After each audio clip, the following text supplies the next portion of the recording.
Hello दोस्तों, आप सभी का स्वागत है आपके अपने परिवार द लॉजिकल साइंस में। मैं हूं आलोक सिंह आतिश और आज के इस वीडियो सेशन में हम लोग बात करने वाले हैं उपधातुओं के नाम की। जी हाँ दोस्तों, आपके एग्जाम में सीधे सीधे क्वेश्चन पूछा जाता है निम्नलिखित में से कौन से उपधातु हैं, और आप सभी कंफ्यूज कर जाते हैं और आप सबों का शिकायत रहता है कि सर उपधातु के नाम आसानी से याद ही नहीं रह पाते हैं। तो आज के इस वीडियो सेशन में हम लोग उपधातु क्या होते हैं उसके बेसिक कंसेप्ट को समझेंगे, साथ ही साथ उपधातु के नाम को आसानी से आप कैसे याद रख सकते हैं इस चीज़ पे फोकस करेंगे। तो आइए बिना अपने समय को गंवाए हुए शुरू करते हैं आज के इस सेशन की और देखते हैं एग्जाम रेलेवेंट क्या कुछ सीख पाते हैं। दोस्तों, जब हम लोग उपधातु के नाम की बात करते हैं तो सीधे सीधे उपधातु के नाम को डिस्कस करने से पहले हम लोग ये समझ लेते हैं कि सर उपधातु क्या होता है। तो मेरे मित्र, नो डाउट आप सबों को ये चीज़ मालूम होगा कि उपधातु को हम लोग इंग्लिश में क्या कहते हैं सर, मेटालॉइड कहते हैं। उपधातु को इंग्लिश में हम लोग क्या कहते हैं, मेटालॉइड कहते हैं। और आपको ये भी मालूम होना चाहिए कि आपके पास जो पीरियोडिक टेबल है, आवर्त सारणी है, उसमें टोटल एलिमेंट कितने हैं सर। तो आप सभी कहते हैं कि सर हमारे पास टोटल 118 एलिमेंट है। यानी कि जो आपका आवर्त सारणी है, जो आपका पीरियोडिक टेबल है, जो पीरियोडिक टेबल है, इसमें टोटल नंबर ऑफ एलिमेंट कितने हैं सर, 118 है। ये क्या है सर, तो सर ये तत्व है। ये क्या है, तत्व है। और ध्यान में रखेंगे कि यही तत्व आपका 3 कैटेगरीज में डिवाइड हो जाता है। यही तत्व कितने कैटेगरीज में डिवाइड हो जाता है सर, 3 कैटेगरीज में डिवाइड हो जाता है। कौन कौन सा, तो सर पहला होता है धातु, जिसको हम लोग कहते हैं मेटल। दूसरा होता है आपका अधातु, और इसको हम लोग कहते हैं नॉन मेटल। इसको हम लोग क्या कहते हैं, नॉन मेटल। और तीसरा आपका होता है उपधातु। तीसरा क्या होता है, उपधातु, जिसको हम लोग क्या कहते हैं, मेटालॉइड कहते हैं। तो आप ये भी कह सकते हैं सर, अगर आपसे कोई ये पूछे कि उपधातु क्या होते हैं, तो आप कह सकते हैं कि उपधातु जो है वो तत्व का प्रकार है, क्योंकि तत्व आपका कितने कैटेगरीज में डिवाइड है, तो सर 3 कैटेगरीज में, धातु, अधातु और उपधातु। ध्यान दीजिएगा कि धातु हम लोग उसको कहते हैं जो विद्युत और ऊष्मा का क्या करता है, चालन करता है। और सामान्यतः हम लोग कहते हैं कि सर धातुएं वो होती है जो विद्युत का क्या होता है सर, चालक होता है। तो आप ये कह सकते हैं सर कि जितनी भी धातुएं होती है वो क्या होता है, सुचालक होता है। मतलब क्या कि धातु से हीट और इलेक्ट्रिसिटी आसानी से प्रवाहित हो सकती है। जबकि अधातु के बारे में आप क्या कहते हैं कि सर ये कुचालक होता है। मतलब क्या कि अधातु से हीट और इलेक्ट्रिसिटी क्या हो सकती है सर, पास नहीं हो सकती है। जबकि आप कहेंगे सर उपधातु किसको बोलेंगे, तो मेरे मित्र आप सभी ध्यान में रखेंगे, उपधातुएं वो होती है जिसके अंदर धातु और अधातु दोनों का गुण होता है। उपधातुएं वो होती है जिसके अंदर धातु एवं अधातु दोनों का गुण होता है। धातु एवं अधातु दोनों का गुण होता है। इसीलिए मैंने उपधातु को बीच में लिखा, ताकि आप इस चीज को अच्छे से समझ पाओ कि उपधातु वो होते हैं जो धातु का भी प्रॉपर्टीज रखते हैं और अधातु का भी प्रॉपर्टीज रखते हैं। आप कहेंगे कि सर आपने बताया कि धातु सुचालक होती है और अधातु कुचालक होती है, ये चीज़ तो हम समझ रहे हैं, लेकिन आप ये बताओ कि उपधातु क्या होंगे। तो मेरे मित्र आप सभी याद रखेंगे कि उपधातु अर्धचालक होते हैं। उपधातु क्या होते हैं, अर्धचालक होते हैं। और आपके एग्जाम में क्वेश्चन पूछा जाता है कि निम्नलिखित में से किसका उपयोग अर्धचालक बनाने के लिए किया जाता है, तो आप सभी कहेंगे सर उपधातु का उपयोग अर्धचालक बनाने के लिए किया जाता है। मेरे मित्र ध्यान में ये भी रखेंगे, जब आप उपधातु की बात कर रहे हैं तो उपधातु जो होते हैं सर ये सामान्यतः ठोस अवस्था में पाए जाते हैं। उपधातु सामान्यतः किस अवस्था में पाए जाते हैं सर, ठोस अवस्था में पाए जाते हैं। और ये भी ध्यान में रखेंगे सर, आपको मालूम होगा कि धातु जो होती है उसमें एक चमक होती है, जबकि अधातु जो होती है इसमें कोई चमक नहीं होती है, धूसर रंग की होती है। और धातुएं आपका सामान्यतः ठोस अवस्था में मिलती है, जबकि अधातुएं सामान्यतः गैस अवस्था में मिलती है। तो आप हमेशा इस चीज को ध्यान में रखेंगे कि उपधातु भी जो है वो जनरली आपको किस स्टेट में मिलेगा सर, ठोस अवस्था में मिलेगा। और ये अधातु की तरह धूसर कलर का नहीं होगा सर, उपधातु में भी धातुई चमक पाई जाती है। उपधातु में भी क्या होता है सर, धातुई चमक पाई जाती है। आप इस चीज को भी ध्यान में रखेंगे बेसिक बात होने के नाते। क्या ध्यान में रखेंगे कि उपधातु वे होते हैं जिसका प्रॉपर्टीज धातु का भी होता है और अधातु का भी होता है। ऐसे ना याद रहे, कोई दिक्कत नहीं है। उपधातुएं वो होती है जिसके अंदर धातु का भी गुण होता है और अधातु का भी गुण होता है। यहाँ पे मैंने बीच में लिखा है तो आप समझ जाना कि कुछ इसका भी प्रॉपर्टीज होगा और कुछ इसका भी प्रॉपर्टीज होगा। किसके अंदर सर? तो उपधातु के अंदर। ये चीज क्लियर है? आपसे कोई ये पूछे उपधातुएं किस अवस्था में जनरली लाइज करती है, किस अवस्था में मिलती है, आप कहेंगे ठोस अवस्था में मिलती है।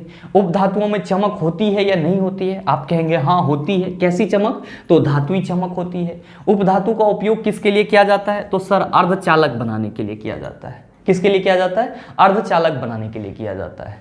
मेरे मित्र ध्यान में रखेंगे, आपके एग्जाम में एक और क्वेश्चन पूछा जाता है उपधातु से ही संबंधित। क्वेश्चन क्या रहता है सर कि आवर्त सारणी में उपधातु किस जगह पे पाए जाते हैं? तो आप यहाँ पे क्या देख रहे हैं सर कि उपधातु जो है वो धातु और अधातु के बीच में है। तो आप हमेशा ध्यान में रखेंगे, क्या ध्यान में रखेंगे सर कि आवर्त सारणी में यानी कि पीरियोडिक टेबल में आवर्त सारणी में उपधातु, आवर्त सारणी में उपधातु धातु एवं अधातु के बीच उपस्थित होते हैं या पाए जाते हैं। धातु एवं अधातु के बीच पाए जाते हैं। ये भी आपका एक इंपॉर्टेंट पॉइंट हो जाता है, इसको भी आप ध्यान में रखिएगा कि आपके पीरियोडिक टेबल में जो उपधातु आपको मिलेगा वो कहाँ मिलेगा? तो सर धातु और अधातु के बीच में मिलेगा। आपके मन में ये भी ख्याल चल रहा होगा कि सर ये बताओ आवर्त सारणी में धातु किस साइड मिलेगा? तो हमेशा ध्यान में रखेंगे कि पीरियोडिक टेबल के बाईं ओर आपको क्या मिलेगा सर? धातु मिलेगा। और पीरियोडिक टेबल के दाईं ओर आपको क्या मिलेगा सर? पीरियोडिक टेबल के दाईं ओर आपको क्या मिलेगा सर? अधातु मिलेगा। तो आप इस दोनों को भी ध्यान में रखेंगे। धातु आपका कहाँ होगा? तो बाईं ओर होगा। अधातु कहाँ होगा? दाईं ओर होगा। और धातु और अधातु के बीच में कौन होगा सर? उपधातु होगा।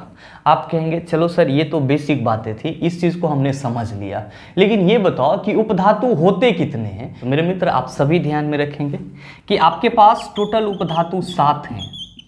टोटल उपधातु मेटालाइट कितने हैं सर? तो सर टोटल मेटालाइट 7 हैं। आपके मन में सवाल ये भी उठ रहा होगा कि सर ये 7 उपधातु कौन कौन से हैं? तो अगर आप नाम नोट डाउन करना चाहते हैं तो नोट कर सकते हैं। पहला है आपका जर्मेनियम। पहला क्या है?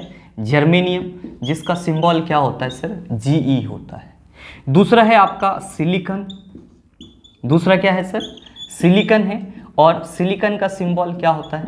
Si होता है। और तीसरा है आपका सर बोरोन, जिसका सिंबल क्या होता है सर?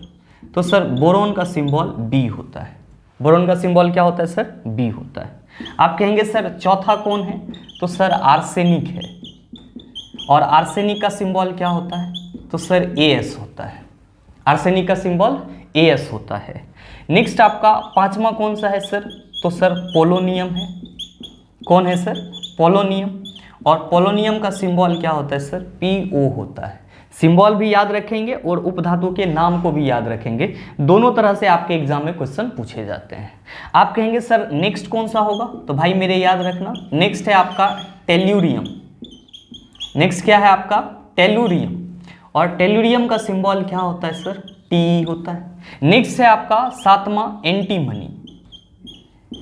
एंटीमनी, इसका सिंबल होता है Sb। ध्यान में रखिएगा कि एंटीमनी का सिंबल Sb जो है ये इसके लैटिन नेम एस्टिबियम से आया हुआ है, इसीलिए एंटीमनी का सिंबल हम लोगों ने क्या लिखा है सर? Sb लिखा है। और अगर आपको तत्वों के लैटिन नेम में कुछ प्रॉब्लम है, कोई दिक्कत आ रही है समझने में, तो मैंने इस पर एक वीडियो करा है, वीडियो प्लेलिस्ट में अवेलेबल है, आप जा करके देख सकते हैं। बहरहाल अभी हम लोग बात करते हैं अपने इस सेशन की। आप यहाँ पे देख रहे हैं कि हमारे पास टोटल कितने उपधातु हैं सर? टोटल 7 उपधातु हैं। मसला सबसे बड़ा इसमें क्या रहता है सर? इस 7 उपधातु के नाम को याद रखना, क्योंकि germanium, silicon, boron, arsenic, polonium, tellurium और एंटीमनी थोड़ा सा नाम अल्टर है तो ये जल्दी माइंड में सेट नहीं हो पाता है, और एग्जाम में जब इसी टॉपिक से क्वेश्चन पूछे जाते हैं तो हम लोग कंफ्यूज कर जाते हैं जानते हुए भी चीज़ों को। तो आइए अब हम लोग बात करते हैं कि इन 7 उपधातु के नाम को आसानी से कैसे याद रख सकते हैं। लेकिन उससे पहले अगर आप लिखना चाहते हैं तो वीडियो को पॉज करके आप इन सारे चीज़ों को लिख सकते हैं। अब हम लोग बात करते हैं कि सर ये 7 उपधातु का नाम आसानी से कैसे याद रहेगा। इसके लिए बस आपको एक छोटा सा सेंटेंस ध्यान में रखना है। क्या ध्यान में रखना है? आप सपोज कीजिए कि आपका कोई दोस्त है और उस दोस्त का नाम क्या है सर? पोलो। आप ऐसा एज्यूम कर लीजिए कि आपका कोई दोस्त है और उस दोस्त का नाम क्या है सर? पोलो है। क्या नाम है? पोलो है।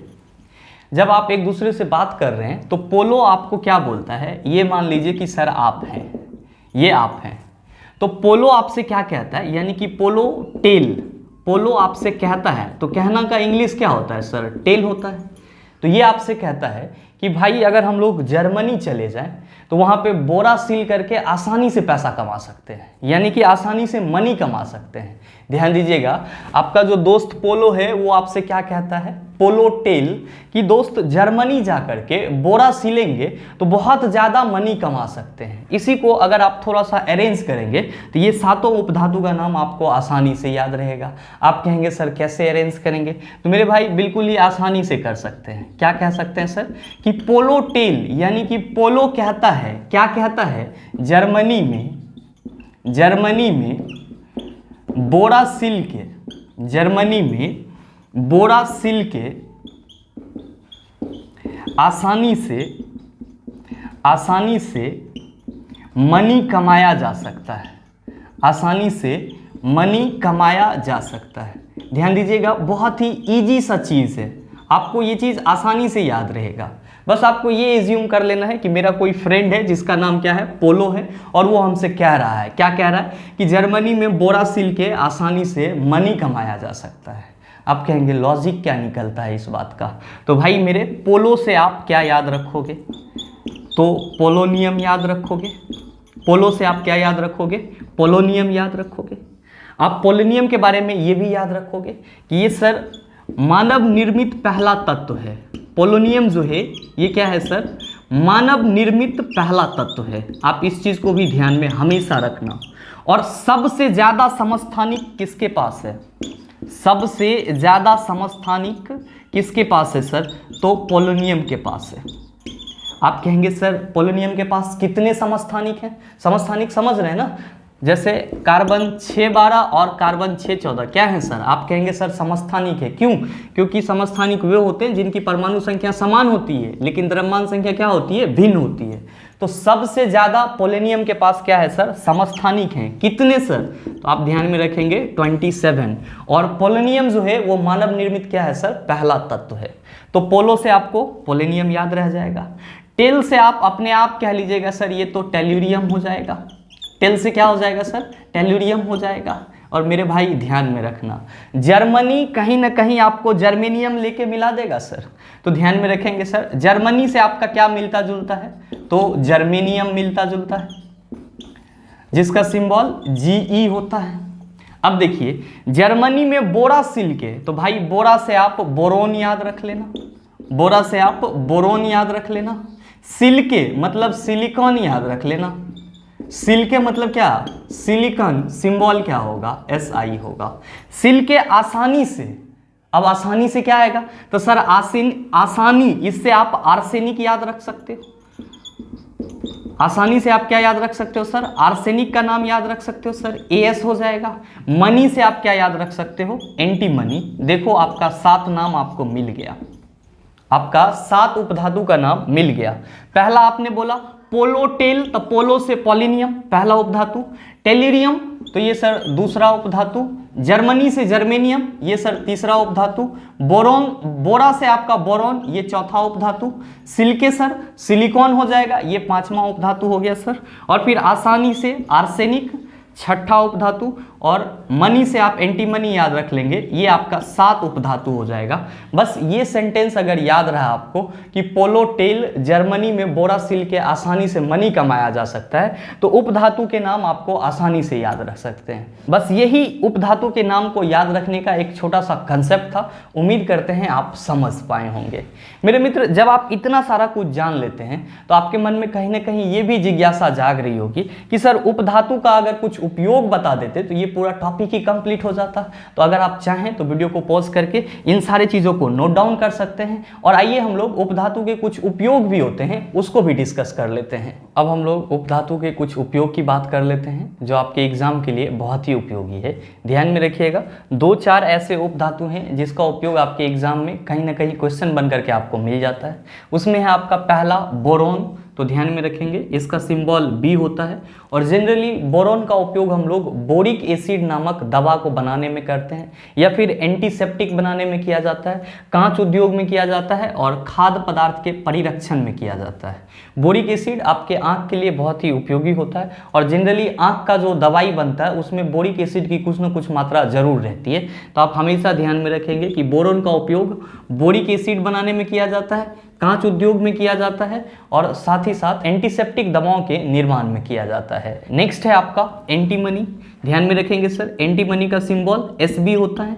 इसके लैटिन नेम स्टीबियम से आया है। इसका उपयोग क्या होता है? तो जो आपका दिया सलाई है, माचिस है, उसका जो तीली होता है, तीली के ऊपर में आप देखते होंगे लाल कलर का एक पदार्थ रहता है। एक्चुअली वो क्या रहता है सर? तो वो एंटीमनी सल्फाइड होता है, Sb2H3 होता है। क्या होता है सर? एंटीमनी सल्फाइड होता है। और यहाँ पे मैंने लिख दिया है कि एंटीमनी का ज़्यादातर उपयोग दिया सलाई के तीली के सिरे पर लगने वाली ज्वलनशील पदार्थ के रूप में किया जाता है।